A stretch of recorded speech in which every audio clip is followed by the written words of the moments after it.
Donc, saviez-vous que tous les auteurs du Nouveau Testament parlent du retour de Jésus? Tous les auteurs.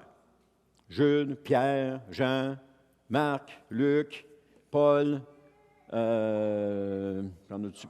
Jacques, ils en parlent tous. Tous les livres en parlent, à l'exception de Galates, 2 Jean et 3 Jean.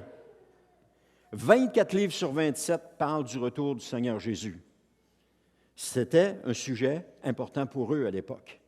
C'était un sujet, c'était la toile de fond qui leur permettait d'agir, qui leur permettait de vivre leur vie chrétienne. Ils la vivaient comme celui qui vient de recevoir un diagnostic de 6 mois à vivre. Ils vivaient leur vie dans ce sens-là. Il y avait une urgence. Il faut faire ce que le Seigneur nous a demandé parce que bientôt il va être là. Alors, il faut le faire. On n'a plus le choix. Et c'est ça qu'il faisait. Quand Paul est parti, je regardais le voyage de Paul, il a voyagé sur un méchant temps, à pied puis par bateau, là. Hey, il est allé loin, là. Mais fallait le faire. Parce que Jésus avait dit que la parole serait prêchée jusqu'aux extrémités du monde. Paul, c'était son but, d'aller prêcher ça à des gens qui ne l'avaient jamais entendu.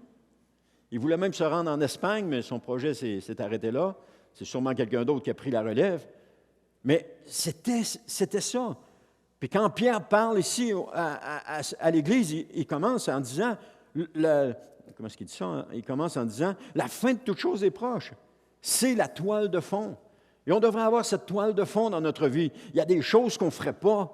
Il y a des choses qu'on ne ferait plus. Il y a des choses qu'on changerait si on avait cette toile de fond-là dans notre vie. Si on avait cette conscience-là, que bientôt,